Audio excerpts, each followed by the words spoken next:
Celui qui parle beaucoup ne manque pas de péché.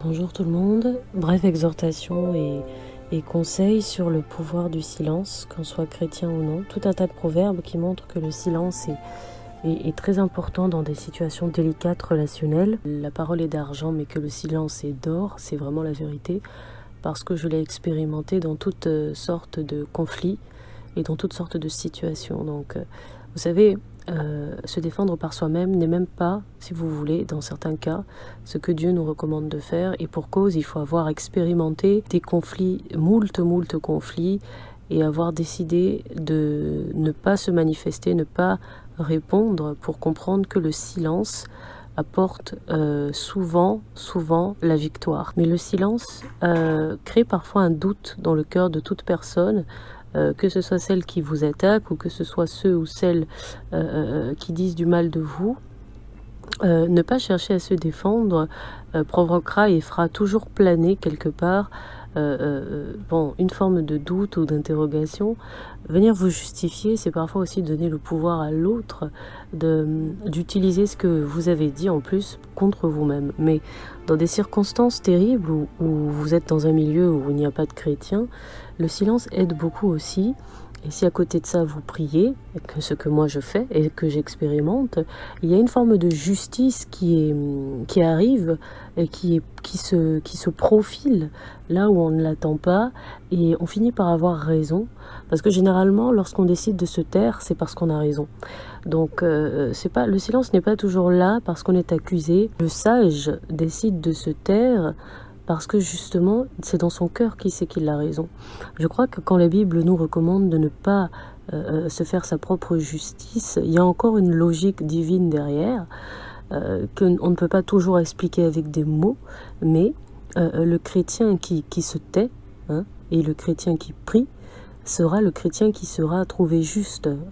Pas parce que dans le cœur d'un conflit quelconque, il aura complètement raison ou un peu tort, ou complètement tort, mais parce que cette forme d'humilité que peu de gens comprennent, qu'est le silence, dans des moments où, évidemment, parfois même on nous interroge, eh bien, c'est comme comprendre soi-même qu'envenimer un conflit n'est pas utile, mais surtout, j'ai remarqué que tous ceux qui ne parlent pas beaucoup dans l'ensemble, que ce soit à même un conflit ou à même dans le relationnel en général, et qui ne se arment pas de trop d'amis, parce que, eh bien, si vous voulez, ces gens, ce sont ceux qui ont le moins de soucis, en fait. La communication entraîne beaucoup de querelles et beaucoup de problèmes.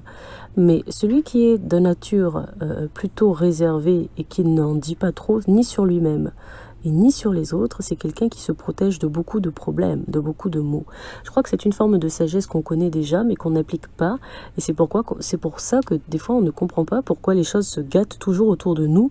Pourquoi, quand on a des amis, on les a pour notre malheur. Eh bien, tout le monde n'est pas destiné à être nos amis. Il y avait aussi un verset qui disait « Les mauvaises compagnies corrompent les bonnes mœurs ».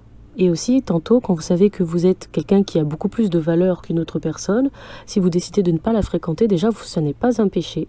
Parce que généralement, si vous savez que l'autre peut avilir vos mœurs, vous en éloigner et vous tenir à l'écart, c'est une très bonne chose.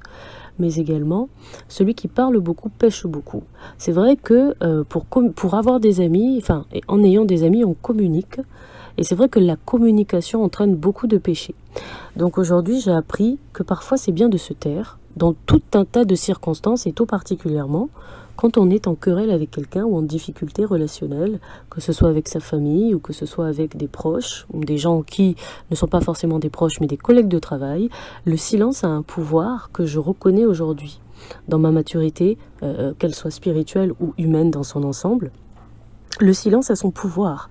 Donc, pour avoir expérimenté vraiment le fait d'avoir eu moins d'ennuis en me taisant, en ne me mettant pas dans la confidence avec n'importe qui, et en étant aussi très calme, voire silencieuse pendant certains conflits, je vous assure que utiliser ce pouvoir divin qu'est le silence, c'est aussi apporter les choses en sa faveur. Je ne peux pas vous faire de dessein.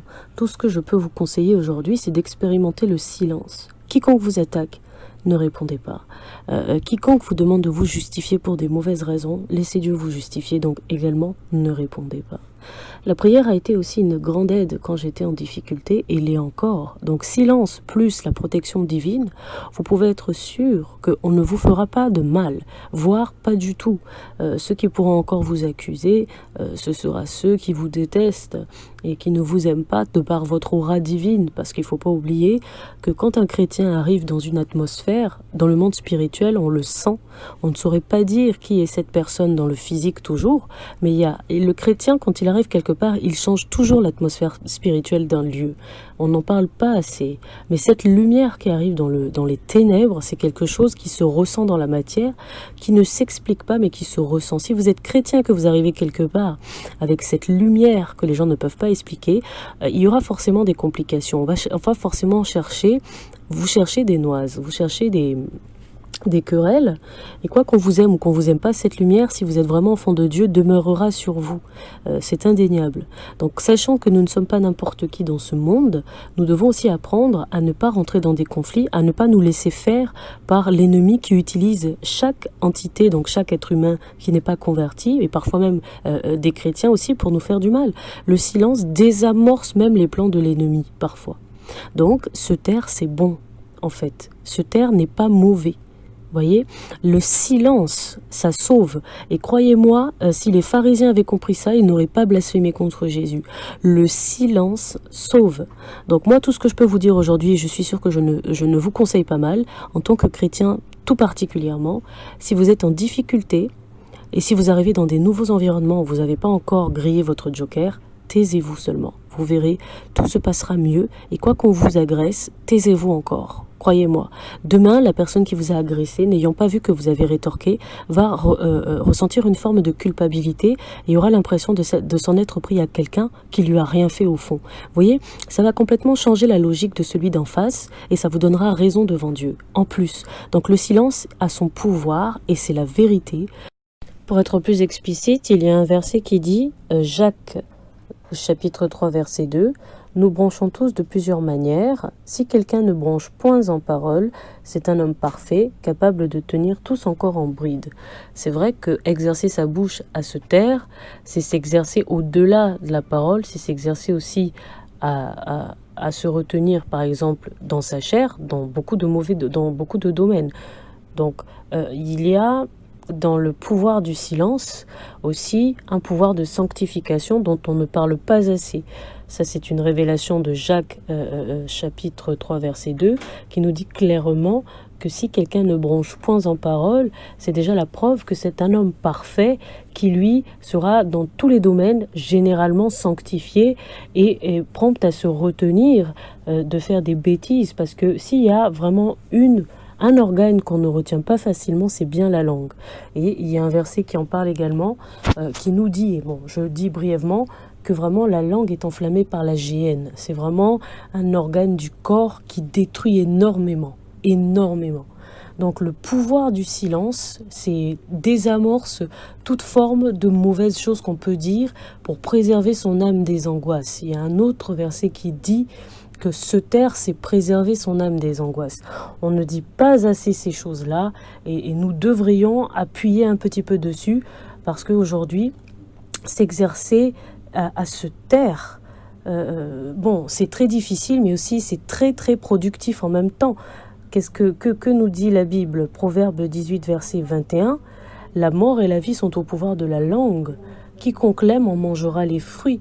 Donc vraiment, se taire aujourd'hui, c'est préserver vraiment sa personne de toute forme d'angoisse et de difficulté et de complications de vie. Ecclésiaste chapitre 5, verset 2, ne te presse pas pour ouvrir la bouche et que ton cœur ne se hâte pas d'exprimer une parole devant Dieu, car Dieu est au ciel et toi tu es sur la terre, que tes paroles soient donc peu nombreuses. Vraiment, c'est valable dans tous les domaines. D'accord? Se taire, c'est important. Nous devrions parler le plus, moi je pense que c'est ça dans la prière, pour des bonnes raisons, et non pour fustiger, non pour en dire trop, non pour se mettre dans la confidence à tout va, non pour insulter, non pour répondre, non pour se justifier inutilement. Voilà, Dieu nous défend, Dieu nous justifie. Voilà, donc il est notre avocat et celui qui parle à notre place. Il ne parle pas avec des paroles, mais il parle avec des événements, avec notre destin, avec un système qui n'est pas le nôtre, et on doit apprendre vraiment à le comprendre et ne pas broncher de trop en paroles, parce que Proverbe 17, 27, 28 dit « Celui qui retient ses paroles connaît la science, et celui qui a l'esprit calme est un homme intelligent. » Voilà, hein. C'est la Bible qui nous dit que se taire, c'est l'intelligence. Sachez-le. La parole est d'argent, mais le silence est d'or. Donc, protégez-vous. Et pour mieux se protéger, il faut se taire. Voilà. La Bible dira, celui qui parle beaucoup pêche beaucoup.